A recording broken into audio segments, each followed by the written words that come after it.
Well, hey there, everyone, and welcome to today's VIP Trade Room with Roger Scott and Matt Horton. My name is Raleigh White, and I'm coming to you live from Austin, Texas, and I'm going to be your moderator today. Now, in today's session, Roger is going to be covering a range of important topics, and a focus is going to be on the current top momentum stocks and associated options, using debit spreads on expensive stocks, which stocks are flashing on the Pro Trader dashboard right now, what the MAR ratio is, and how to use it when looking at gains and losses, and the night and day difference between the RSI and the RS. Now, if you've got any questions during Roger's presentation, please type them in the chat window, and we'll address them periodically throughout the session so as to not interfere with Roger's presentation. And remember, folks, the chat is open to everyone. So there are some ground rules. Be kind, keep to the topic, no political discussions, and remember that we are a 100% supportive trading community here to help each other to become more confident and consistent in our trading activities.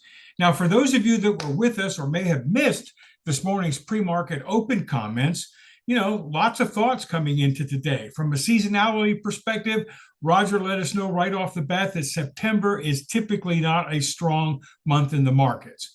He also said, though it's Tuesday after a holiday, and we should treat today like a Monday. He also noted there was a lot of movement overnight on Friday's sell-off, and looking at the SPY, the SMH, the QQQ, the MAGs, the Dow, and the RSP, all were trading lower at various support levels. From his perspective, he said, you know what, coming into the open, I think the markets are going to be kind of choppy today with little follow-through on Friday's sell-off on low institutional volume. Most eyes, he said, today are going to be on the Wednesday and Thursday, and of course, the biggie employment report coming out on Friday. And he also advised folks that there should be really no trades taken today before the 10 a.m. reports are issued, and to also keep a close watch on the bond market to see if there is, in fact, going to be any dramatic movement in the markets. Now, as far as his catalysts today are concerned, Fed data. PMI and ISM reports were due out at 10 o'clock. And that's the reason why he said, be careful about entering any trades before 10. Energy markets, crude oil trading above the 200 moving average and rising out of range. It's still, once again, in that $60 to $70 range, but above $65 and pointing higher. The bond market was moving lower, well below its range. And from his perspective, he says, folks, if it stays this course, it will have an impact on whether or not the Fed cuts rates. Looking at gold, gold was in fact moving higher above its range. And he advised people that if you're in gold, now might be a pretty good time to take profits and wait for a pullback for getting back into gold. Crypto, Bitcoin breaking down below the range in a fairly exaggerated fashion. And then tech, mega caps, and SMH were down 1%. Fortinet cybersecurity was down, and consumer discretionary sector, keep a sharp eye on what's going on with ELF and Signet. So those were the catalysts for today. And folks, remember what a catalyst is. From Roger's perspective, it's information that's known. In other words, we know the data before the markets open up, and therefore, for that reason, he believes the markets will respond, and that's why they are catalysts. Now, Roger also issued his small cap watch list, and let me go ahead and put that in the chat panel for everyone so that you could see that. Here you go. So there's your small cap watch list. And just to recap, UUU above the 660 level, HWH above the 345 level, and SHFS above 5.08, essentially above the 200-day moving average. Now, remember, folks, with the small cap watch list, the key driver here is not only price action, but volume. Roger looks at those two things when selecting his small caps. Also, remember that the small caps are market independent. That volume is driven by retail traders, and it's not as susceptible to what's going on in the broader market. And also, folks, only trade these small caps if you're going to trade them during the regular market hours. And once again, if you don't see a move by 2 p.m. Eastern time or so, just forget about it and move on and look for other opportunities. Now, as far as Roger's daily stock list is concerned, he had a number of short and long opportunities that he was looking at, and I've just posted that in the chat for everyone as well. So once again, we've got Roger had a nice long weekend in Los Angeles attending a friend's wedding. And I understand that he had a terrific time. And yes, he is going to be joining us today. And once again, want to remind everyone of what today's agenda is. So Roger is going to be looking at the current top momentum stocks and options.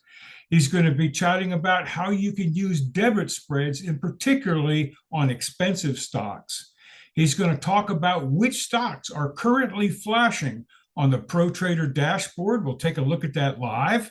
And then he's going to talk about the MAR ratio, MAR, what it is and how you can use it when looking at gains and losses. And then he's also going to talk about the night and day difference between the RSI and the RS. That discussion came up earlier today in the opening comments. And he said, look, guys, I think RSI stands for the really stupid indicator, but he has a totally different view as to what relative strength is if you look at it appropriately. And he wants to make sure that he covers that today.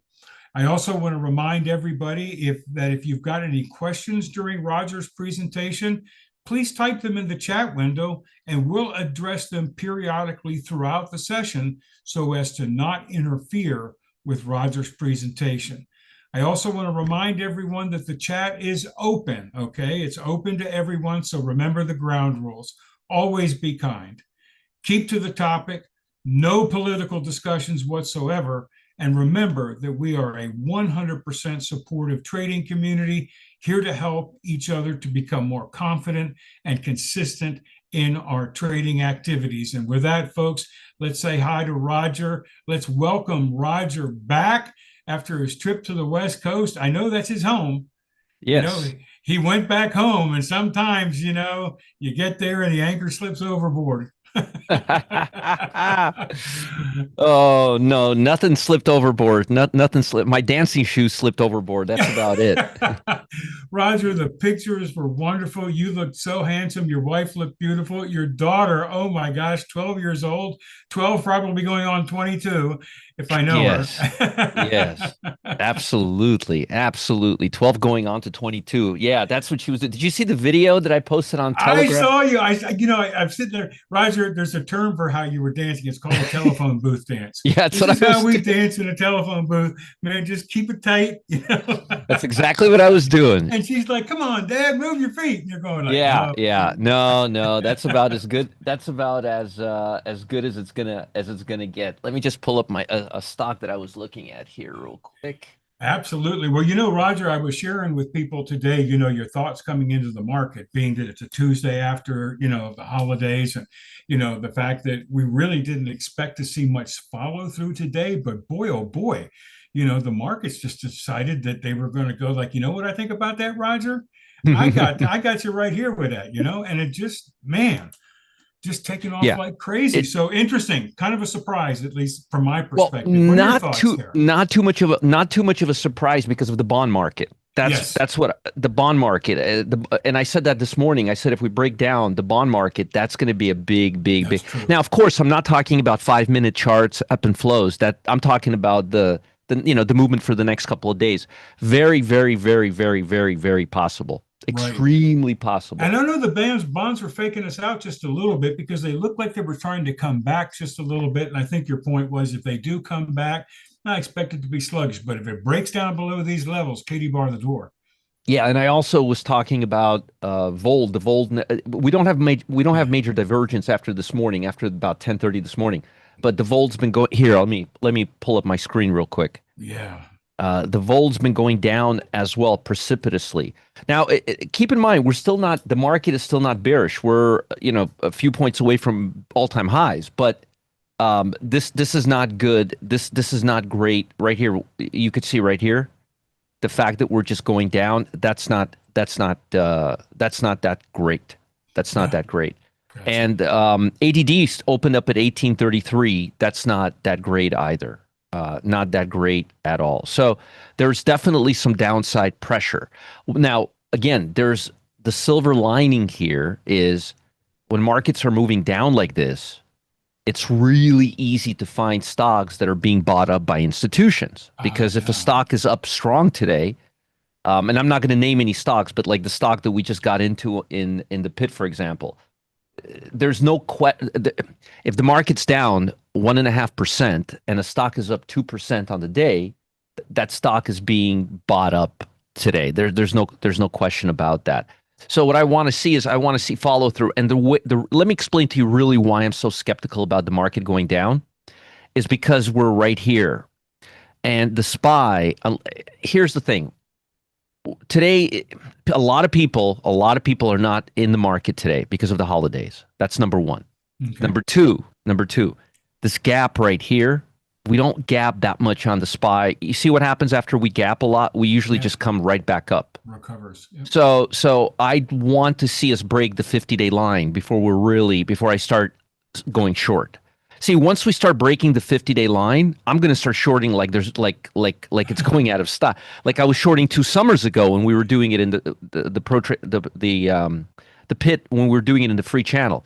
We were actually, when I started, we were right at the 50-day going down. That was like 2 days into when we started. So I was shorting about 70% of the trades. But this is still bullish. I mean, folks, this is an all-time high 2 days ago. Right. And it's a broken week, exactly. And it's a broken week and all those other reasons we talked about. But do you see how when we get to the 1.5 standard, remember, folks, 1.5 standard deviation works to the upside and to the downside. Mm-hmm. And look here and look here. And it makes me very, very skeptical. It makes me very, very skeptical because we're still in an uptrend. And I'm not one of those guys that's going to anticipate. Once we're bearish, we're bearish. We're not there yet. We're pretty bullish right now. So I don't really see a lot of reasoning and taking, unless everything I'm talking about right now, I'm not talking about intraday trades. I'm talking about daily. Those are daily price bars. Mm-hmm. It's very important to separate intraday and daily price action. Like really, really important. If you can't separate that, then if you're confusing the two, that's not really great. Okay, that's not really great. So again, just FYI, volume in the market today in terms of volume, and actually, there was one question that I wanted to answer that was a really good question. Volume is actually pretty healthy today. And I posted this in the chat. Fred asked me this question, and it was a great question. He's like, hey, I notice sometimes AZP, Alpha Zone Pro, works like a charm, and sometimes it just seems a little off. And he's said, I've noticed that volume, when you mention high volume, it tends to be, what do I always say? High volume, more forgiving. Price action is more forgiving. So he asked me, like, what is it? How do you look? How do you identify it? And my answer was, it was a good question. I don't look at a threshold. I look at comparative volume. So to give you an example, let's say that the average volume on the SPY as of right now, over the last 50 days, is 70 million, which is low. We're now a lot in the summer. It should be more in the 75, 78 million. But let's just say 75 million. Hey, Peter, good to see you. Just to make things simple, just to make this conversation really easy. Let's say 75 million. And let's say the market's been trading for 2 hours. And let's say volume is 5 million. Whoa, that's low volume. Because you know that after 2 hours, volume should be about 15, 20 million. Okay.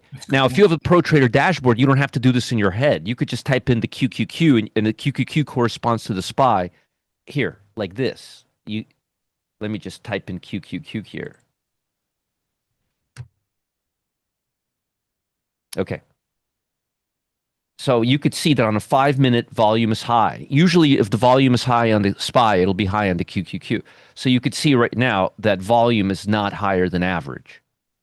Not higher than average. But here, look, we're at 78.9% of average daily volume. So it is a little higher because it's only noon right now. Mm-hmm. So volume is not our problem right now. Volume is not our problem. And usually 90% of the time, when you see these internals move, like 1400, 1800, Volt going to, when you see these things opening up, negative 1400, volume will be there. You will have that volume to support the move. You will have that volume. But again, standard deviation, folks, works both ways. And we're getting a little too bottom heavy right now. So unless this breaks the 50-day moving average, then I'm going to start focusing on the shorts. Okay. So I want to talk about several things, and I want to give you some free. I'm going to see if I can get you guys some free trades and show you some of my favorite type of trade ideas. One second. But what I wanted to first do is I wanted to answer some really good questions we got over the last few days. Okay, and I wanted to talk about something important. So the first question, and this is something, for some reason, a lot of people still get mixed up in this. So I wanted to explain it to you guys real easy, and that is what a lot of folks think that the RSI indicator has something to do with relative strength. It's called the RSI indicator, and it stands for Relative Strength Index. Relative Strength Index. It's an indicator that was made in the 60s. Okay, it's not RS. RS and RSI are two different things. That's why I never use the word RS when I talk about relative strength. I use relative strength. You never see me type on the Telegram RS. I never ever I don't think I've done it once, because I don't want you to confuse RSI with relative strength. Now, let me show you the difference between the two. It's really easy to tell them apart, and the reason for that is because they have no relationship to each other except for their name. See what I mean? They're really different from each other. Volume is mags are now starting to here. Look at mags right now. They're starting to, relative strength is now on the side of mags. That's pretty positive. Let's continue. Let's go on. Okay. Volt is starting to rally a little bit. Okay, so let's take a look at Microsoft. How about Google? Yeah, I've been looking at Google today. I'm going to answer this question for you. And by the way, I'm going to talk about something today that I'm going to give you guys a real clear understanding. And I promise, after you see what I show you, you will never, ever, ever look at profits the same way again. You will never, ever, you know how sometimes you'll see I made $500,000, I made $200,000, I made $100,000. It's meaningless. And I'm going to explain to you why. You're probably going there scratching his head going, he's saying this is meaningless. He's saying this is meaningless. Yes, and I'll explain to you why. I'm going to show you why, mathematically why. Okay? There's a trick, and you need to understand this trick. If you don't understand this trick, bankruptcy court. So let me show you the RSI. So indicators, right? You can get the RSI indicator anywhere. Actually, it's no, it's not over. It's standalone. After flying for 5 hours yesterday and not sleeping enough, I feel like I'm hungover. I have that hungover feeling, and I didn't drink a thing. I don't drink alcohol, so it was the funniest thing. Okay, so here's the standard RSI indicator. Okay. Now, using the standard RSI indicator is laughable because it hardly ever hits. Like the stock market has to have a dump from this is not the stock market. Alphabet has to go from 180 to 160. It has to move 20 points for this thing to signal, and it doesn't signal still. So it's not a really good indicator. This is the RSI indicator. Now, you could make it pretty smart. It's a stupid indicator. You could make it pretty smart. And what the RSI does is it measures the shift of movement in relationship to divergence and time. It's got a formula. You could make it smart by making it a 2-day RSI, and you can play pinball with it right here. Play pinball with the RSI right here. This is the 14-day RSI. This is the stupid RSI, and this is the smart RSI. So you go overbought, oversold, overbought, oversold. It gives you a rhythm. Like Google right now is getting really oversold. Okay. Getting pretty oversold right now. It's a pretty good indicator, and it works pretty darn well. Now, our relative strength is this. It's It's this. It's let me give you a strong stock right now. How about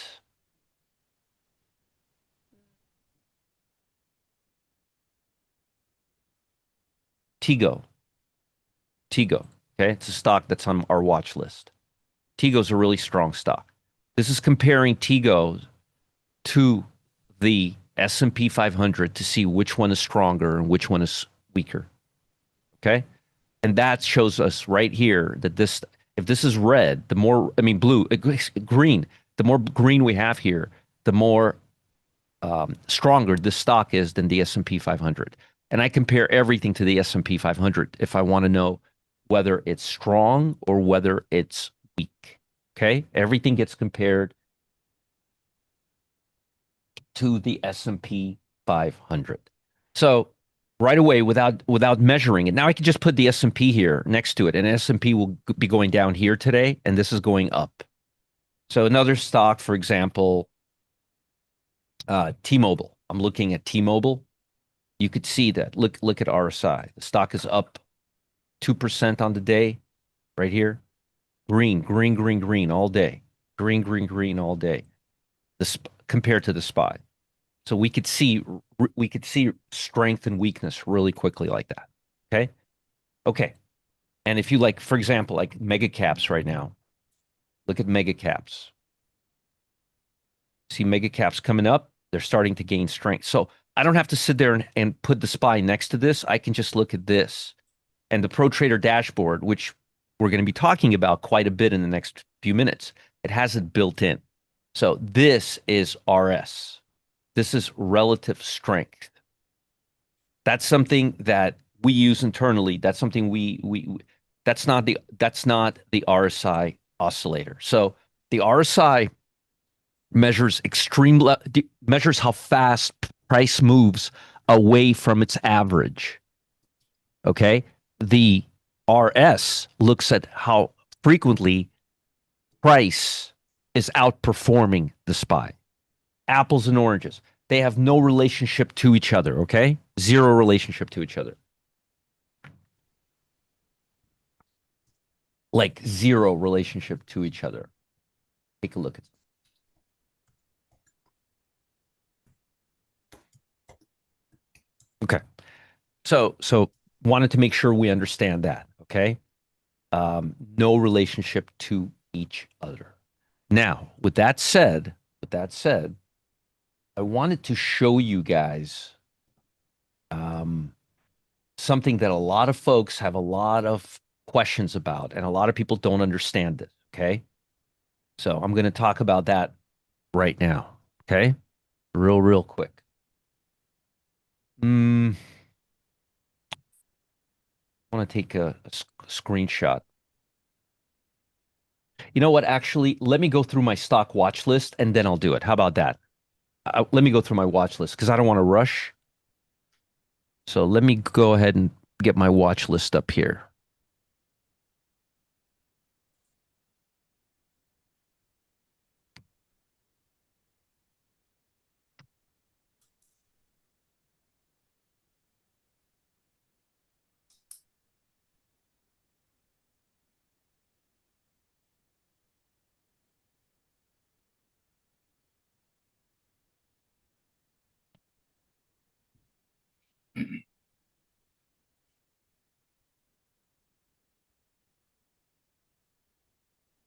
All right.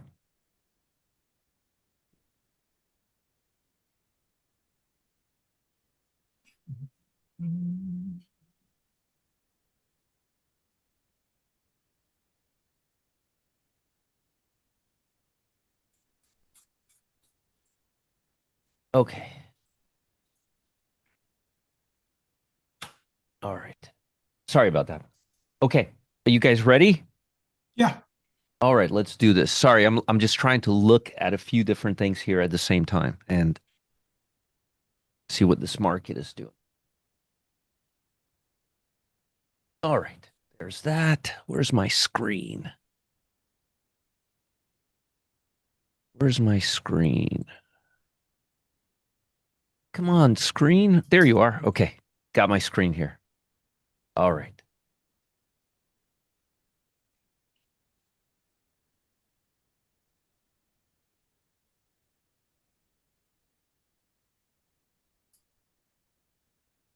All right.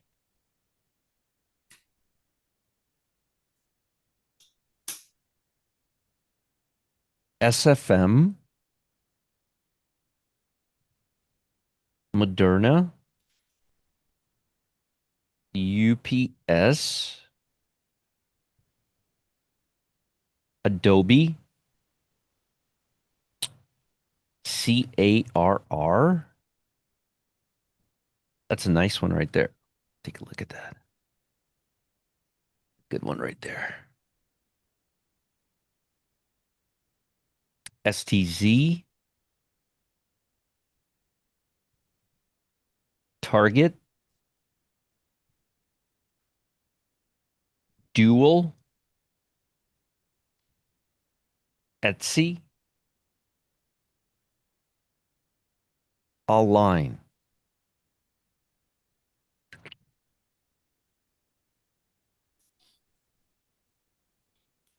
Tygo.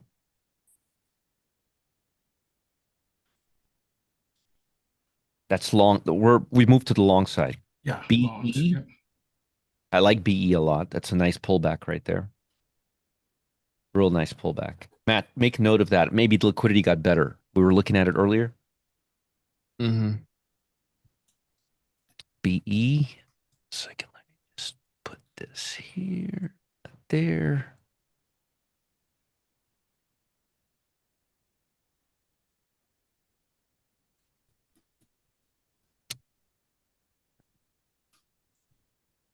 BA starting to move up again.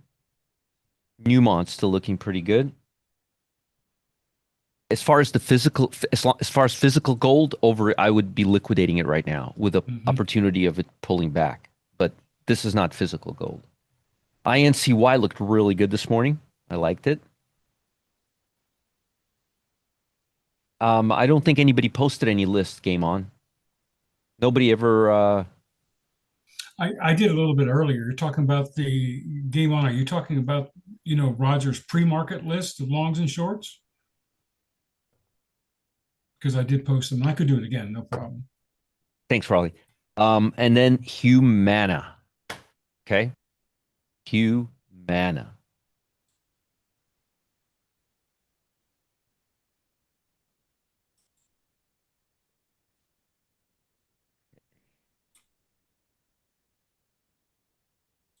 All right.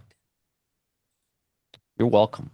Okay, let's see here. And then let's see here. Okay. All right. Thanks, Raleigh. I appreciate that. No problem. So to give you guys an example, I'm just going to do a couple.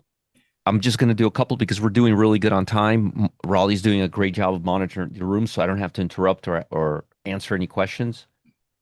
So let's just take a look at a few.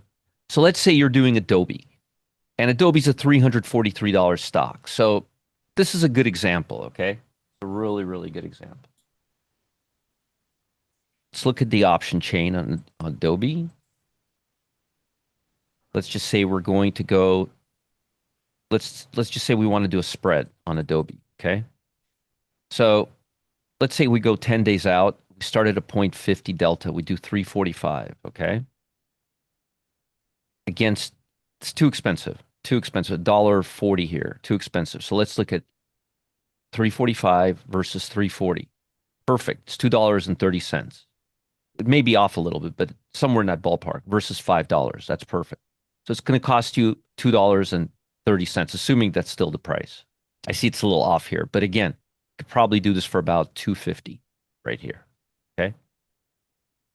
And you have a put versus going out, and then you can keep rolling it, and it's good for 10 days versus keep rolling it over. 11th, I think we have enough time. Now remember, you're doing this 10 days. It's the 12th, so it's actually perfect timing because you'll know within 3 or 4 days. For a move like this, you want to see this move continue over the next 2-3 days or not. So I don't think you need that much more time. Just to kind of show you, okay? Let's look at another one, Target. Just want to show you a few that I really like a lot, okay? Just to skip over the meat of it. Target looks pretty good.